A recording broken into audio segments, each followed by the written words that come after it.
In July 1945, the USA President Harry Truman wrote in his diary, "We have discovered the most terrible bomb in the history of the world. But," he added, "it can be made the most useful." And indeed, on the 6th of August and the 9th of August 1945, the United States government dropped the atomic bomb on Hiroshima and Nagasaki. And in this month, we are commemorating the anniversary of those terrible events.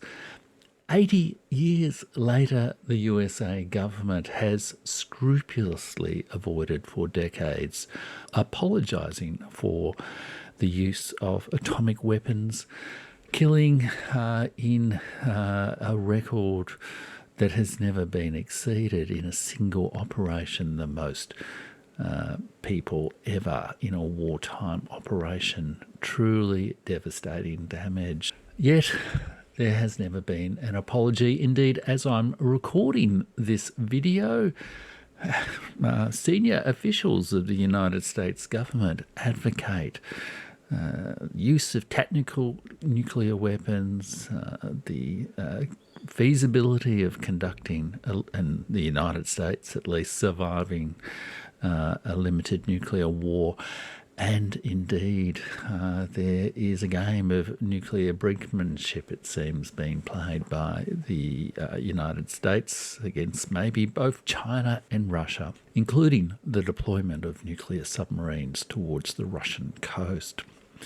Truly difficult times. So I thought I would make a video today about the actual history of why the United States used the atomic bomb in 1945. Was it justified? Should it be apologised for? And what is the lesson for us all today?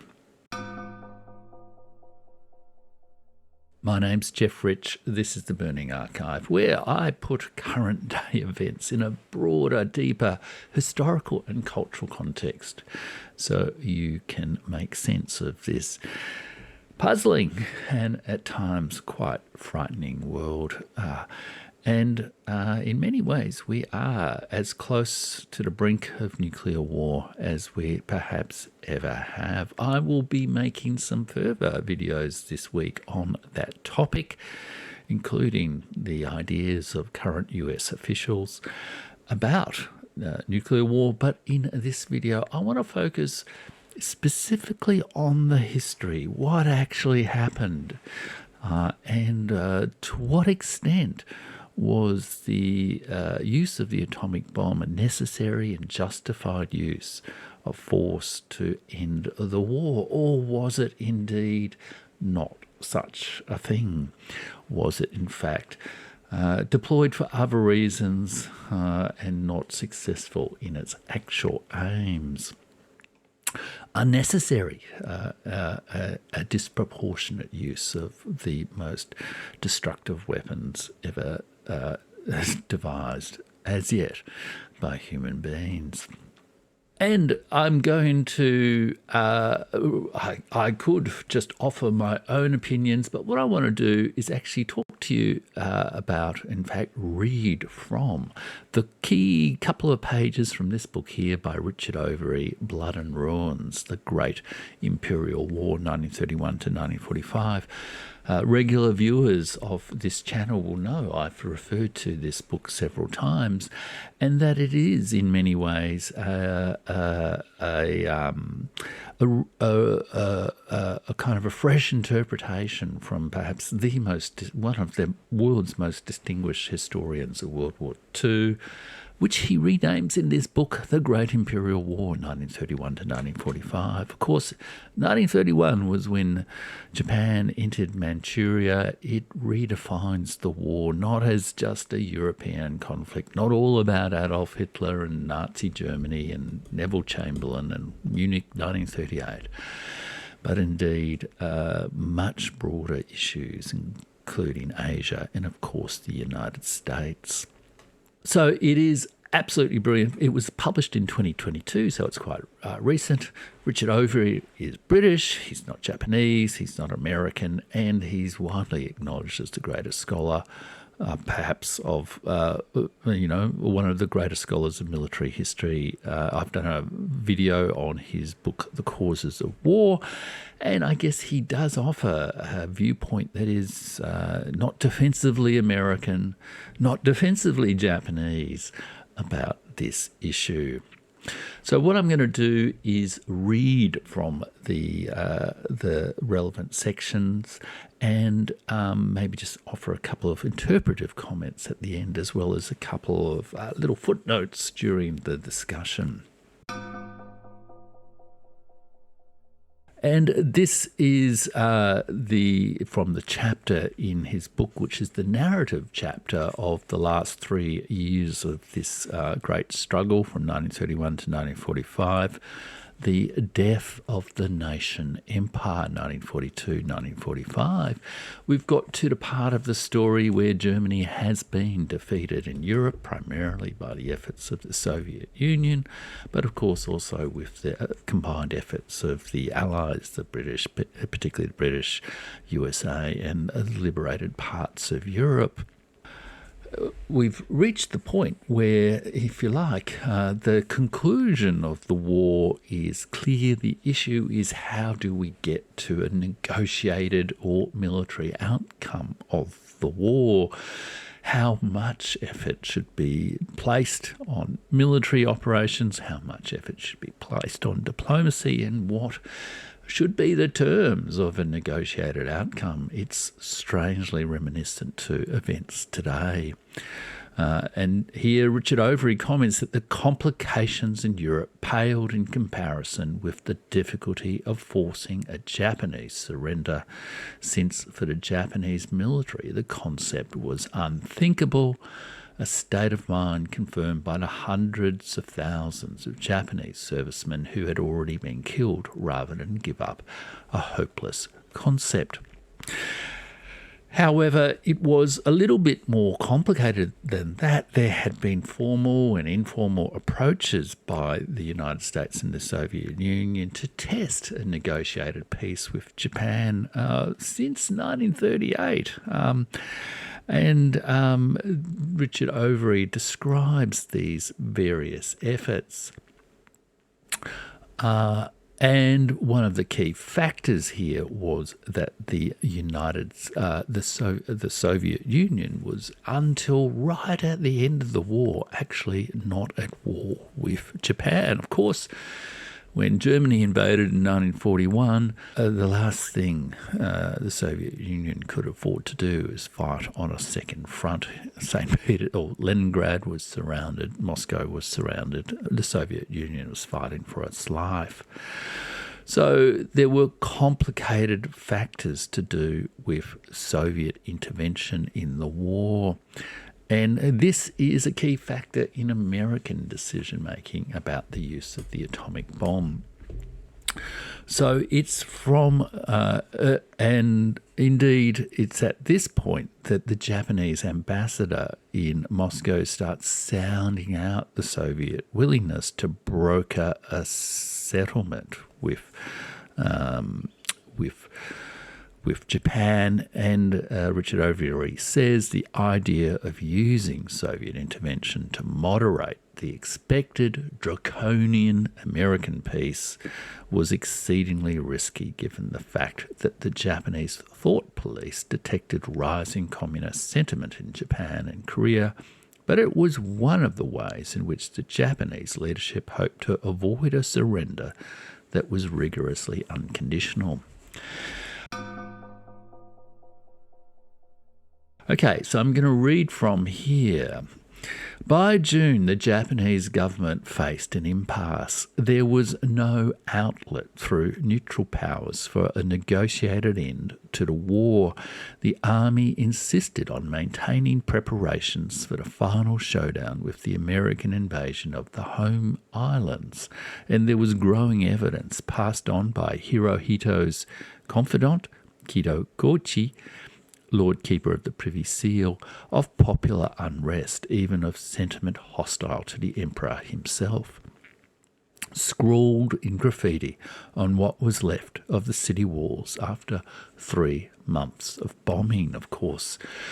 The firebombing of Tokyo was utterly devastating. It was beginning. It was part of the sort of industrialized killing of World War II. On 8th of June, Hirohito approved the armed forces' fundamental policy for the conduct of the war because he still thought that some sign of military success was needed before considering an end to the conflict. But by the 22nd, with the fall of Okinawa, Hirohito finally directed the Supreme War Council to give immediate and detailed thought to the ways of ending the war, because conditions internal and external to Japan grow tense. That's in quotation marks. It's like the intelligence report saying there's domestic unrest. Over the following weeks, the stalemate continued, but all parties, including the Emperor, wanted concessions from the Allies. These varied from retaining the colonial empire and interests in China, avoiding occupation, allowing Japan to disarm its forces and punish its own war criminals, and above all, retaining the imperial system and the Kokutai, the national body. That negotiation might indeed be possible, was sustained by regular news from the United States about growing war weariness and the dislocation caused by demobilisation and redeployment, which was an evident reality by the summer of 1945, not something you see much of in American films. The Supreme War Council was informed before the meeting on 8th of June to confirm military plans that it might be possible, in the light of American domestic difficulties, to, quote, diminish considerably the enemy's will to continue the war. Although Japanese leaders could not know it, there had been much debate in the United States from spring 1942 onwards about the status of unconditional surrender in relation to Japan, where there had been none with Germany.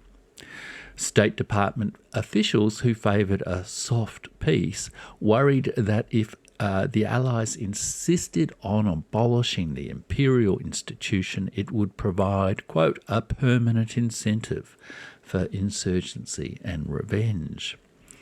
By summer 1945, American leaders did want to bring the war to a speedy conclusion and did not relish the prospect of an amphibious invasion of the Japanese home islands once intelligence sources indicated a heavy deployment of Japanese troops and equipment to the southern island of Kyushu, where an American landing would take place. Conservatives around the Secretary of War, Henry Stimson, feared that the longer the war went on, the greater the risk of Soviet intervention, even Soviet occupation of Japan. A longer war might also mean the prospect of a radical, even communist movement in Japan, echoing the anxieties in Tokyo. Stimson favoured a statement defining unconditional surrender, which would include the soft peace that retained the imperial system. Opponents who favoured a hard peace, led by the recently appointed Secretary of State James Burns, labelled this appeasement and refused to allow Japan the offer of any conditions. The argument about appeasement is genuinely one of the is a wolf in sheep's clothing. President Truman was against defining a term that seemed self-explanatory, but he was eventually persuaded that a declaration might focus the Japanese desire for peace. The draft was taken to the Inter-Allied Conference that convened in Potsdam on 17th of July to iron out the remaining issues between the Allies on the future of Europe. And here Stimson's effort to include a clause protecting the status of the emperor was finally frustrated. Truman, who regarded Hirohito as a war criminal, agreed to replace it with the provision that the Japanese people will be free to choose their own form of government, which, as it turned out, left considerable room for interpretation. Of course, the United States imposed a constitution on Japan after the war, as did in Germany. The Potsdam Declaration, signed by the United States, Britain and China, was published on 26th of July and promised instant destruction if Japan did not surrender unconditionally. It would have been published a week sooner, but it took that time to send the document to Chiang Kai-shek's field headquarters near Chongqing, decrypt it, and translate it and secure approval. Of course, China is divided between Japanese-controlled territories, communist-controlled territories, and nationalist Chiang Kai-shek-controlled territories. At this point, and the nationalist headquarters was Chongqing in the sort of inner part of China. The Soviet Union was not yet at war with Japan, so did not sign. Stalin did agree to fulfill the promise made at the Yalta Conference that the Soviet Union would go to war with Japan, and told his allies that a campaign was planned for mid-August. Neither side quite trusted the other's intentions in Asia, and they fought, in effect, two separate wars. And here we get to the decision about the nuclear war, remembering that in July 1945, around about the time of this Potsdam Declaration, Truman, as I said at the start of the video, had written in his diary that they have discovered the most terrible bomb, and yet it might prove to be useful. By the time the declaration was published, Truman knew that the prompt and utter destruction threatened was about to assume a literal form. On 16 July, he received news at Potsdam that the first test of a nuclear bomb at the Alamo Gordo base in New Mexico had taken place successfully, the culmination of the code-named Manhattan Project, which had begun 3 years before, aided by research material supplied from an earlier British project. Of course, as ever, the British have their fingers on some of the worst things in 20th century history. The development required an industrial effort on a scale that only the United States could undertake. The Japanese physicist Nishina Yoshio had embarked on an experimental program to isolate the vital U-235 isotope in uranium necessary to make a bomb, but his wooden laboratory burnt to the ground in an air raid with the research project stalled. In the United States, the Manhattan Project was generously resourced, led by an international field of top physicists and given high priority. 2 bomb models were developed, one based on enriched uranium, one on plutonium, an artificial element derived from U-239 isotopes of uranium. If Germany had not surrendered in May 1945, the first bomb might have been used in Europe as originally intended by the British. The American Joint Chiefs of Staff were divided over whether it should be used at all, but in the end, the decision was a political, not military one. In late July 1945, there were just 2 bombs ready, one of each kind, and Truman, with Churchill's approval, prepared to use them on 2 of a selection of Japanese cities preserved from the bombing campaign as possible demonstration targets. "We have discovered," wrote Truman in his diary, "the most terrible bomb in the history of the world." Whatever moral scruples might have brought him to hesitate in granting approval were set aside by the belief that the war with Japan might be speedily ended. He added in his diary, "But it can be made the most useful." From his viewpoint, the whole purpose of the years spent developing the bomb was to use it once it was ready. When it was learned that Suzuki had dismissed the Potsdam Declaration 2 days later, the government will ignore it. He claimed the decision was confirmed to go ahead with the nuclear attacks. The rejection was taken as evidence that the Japanese were not serious about seeking peace, though it seems more likely that the declaration was regarded in Tokyo simply as a reiteration of the demand for unconditional surrender, which both sides understood and which seemed to require no reply. From the list of cities noted down by the Army Air Forces Command Henry Arnold, Hiroshima, Kokura, Niigata, Nagasaki, Kyoto.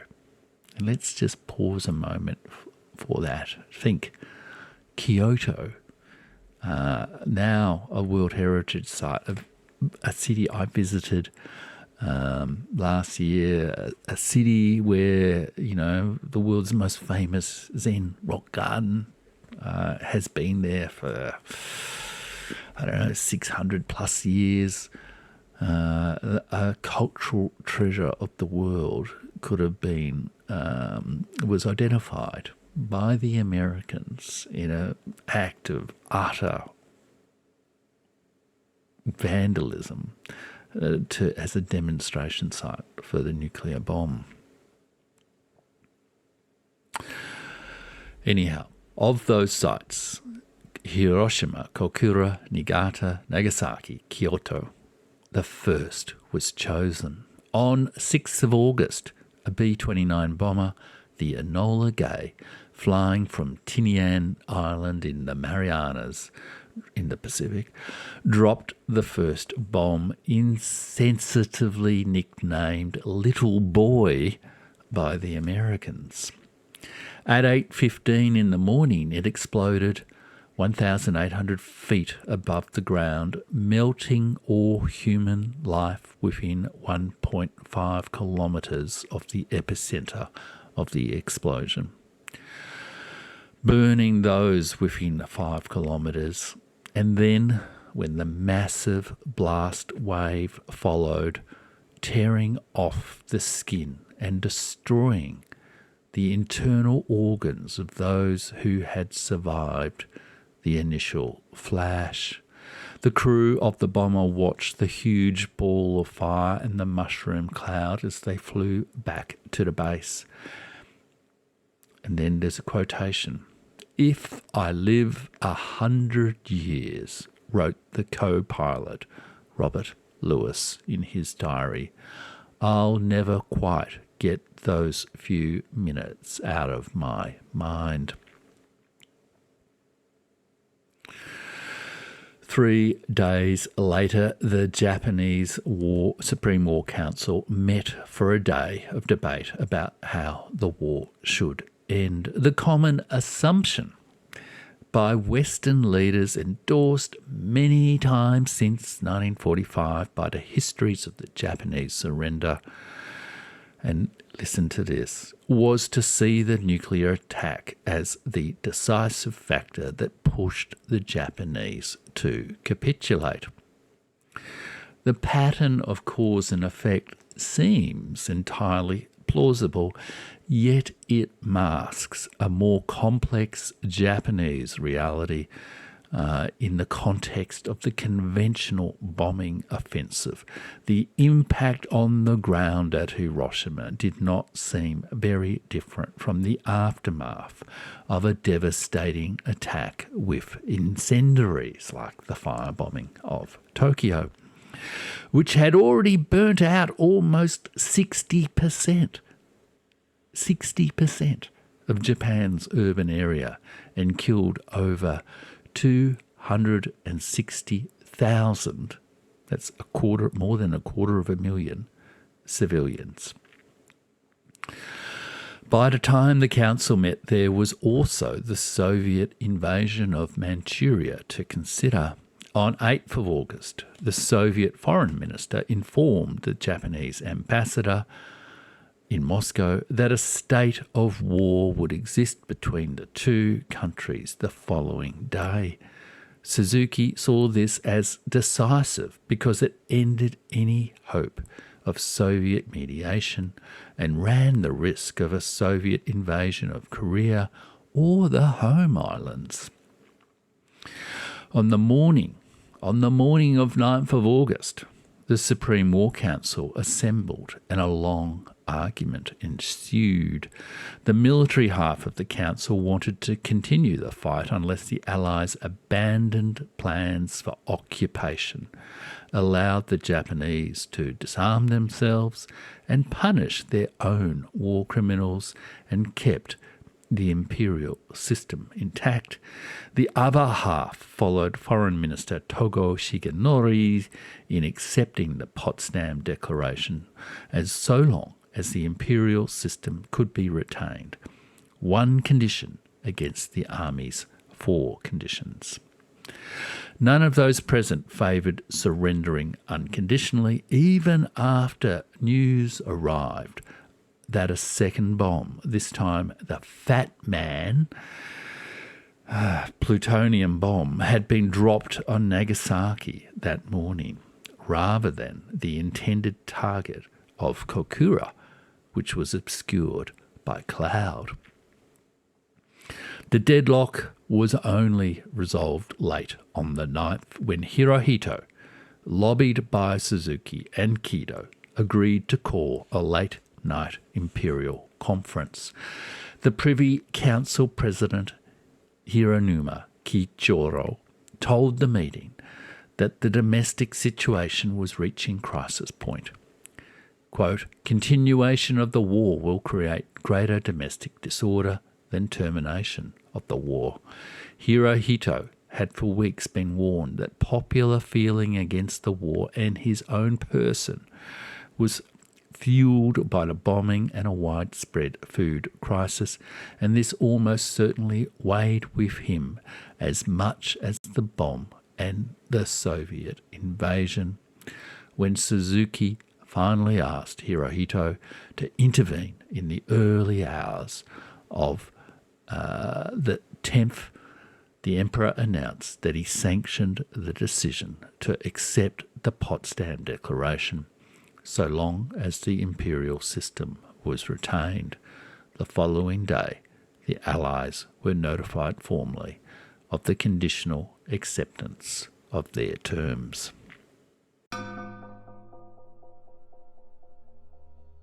There is, of course, more to that story in terms of the final negotiations, but that is the essence of it. And that is, as quality history, a world historical perspective, not just a single nation's perspective on the events that we are sadly commemorating on these days between August the 6th and August the 9th, again in the shadow of, frankly, potential use by an American president again of nuclear weapons. We've seen an ultimatum which uncannily by Donald Trump towards Russia to end the war or else, that falls uncannily on these days, uncannily on August the 9th, that America dropped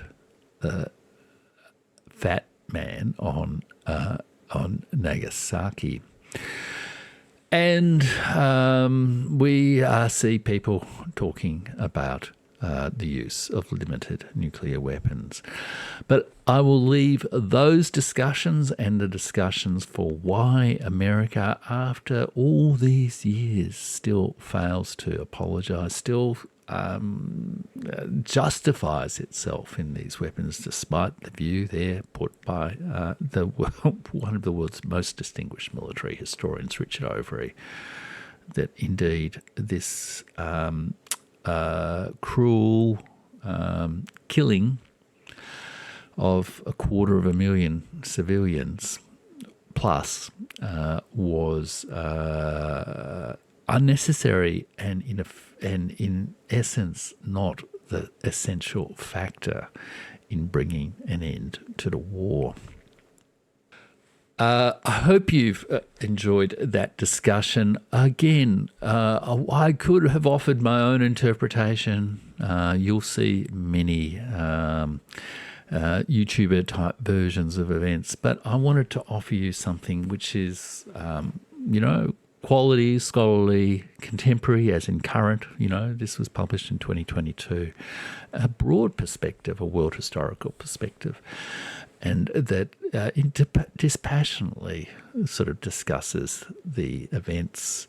It remains an enigma to me that America cannot apologize. The strategists and the leaders in America who are remote from the fighting, who never see the consequences of making use of the most terrible bomb in the world, do not have the moral sensitivity of that crew member, that co-pilot, Robert Lewis, who wrote, "If I live 100 years, I'll never quite get those few minutes out of my mind." Let's hope that at some point America changes its mind and starts to pursue peace in the world and not war. Thanks for listening. If you'd like to get more of my perspective on world history and current events, do please go to jeffrich.substack.com and let's all take a moment to pause and reflect on the victims of war all around the world. Thanks for listening.